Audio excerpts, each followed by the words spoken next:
يا صباح الورد على احلى اخوات وعلى احلى متابعين. جمعة مباركة علينا وعليكم يا رب. نقول اللهم صل وسلم وبارك على سيدنا محمد وعلى اله وصحبه اجمعين. لو اول مرة تشوفيني، انا اختك سحر ودي قناتي قناة روتينات. يا رب تعجبك. متنسيش بقى الاشتراك في القناة وتفعيل الجرس عشان يوصلك كل جديد، وطبعا الكومنت واللايك اللي بيدعموا القناة ويفرحوني. آه النهاردة روتين رغي اكتر من ان هو يكون في حاجات كتير. طبعا تشجيع عشان خاطر المواعين. وفطار حلو اول يوم الجمعة، يعني ما فيهوش تفاصيل كتير. عشان ما تزهقوش، وفي نفس الوقت برضو عايزاكم تكتبوا لي في الكومنتات كده.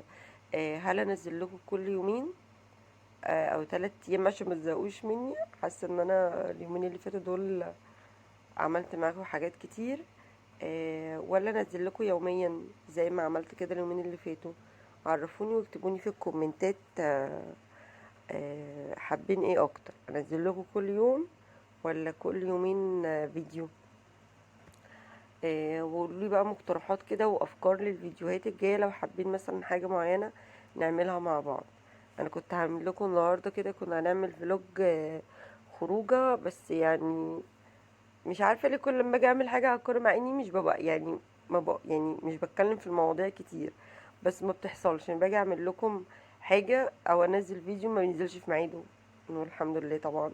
آه، اجي مثلا اعمل حاجه ما تحصلش، نقول الحمد لله.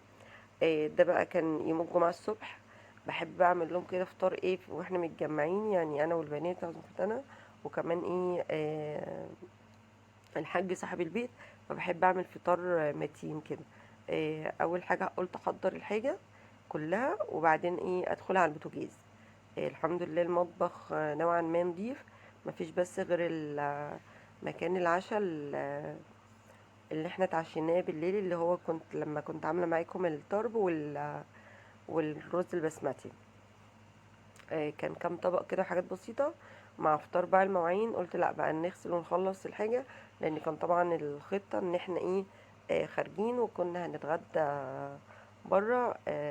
خروجه العيد يعني، الخروجه اللي بعد العيد، لان مش كل الوقت بنحب نخرج بصراحه في العيد لان بيبقى زحمه قوي. حضرت كل حاجتي كده. وقولوا لي بتعملوا ايه في الاجازه، عشان في ملل رهيب، في ملل رهيب والله. من فعلا المدرسه بتشغل وقتهم. وطبعا مفيش تمرينات لغايه اول الاسبوع ان شاء الله، فتحس ان هم جالهم اكتئاب وجابوا لي اكتئاب من قبل اصلا الاجازه ما تبدا. جبت فول، وطبعا اللبن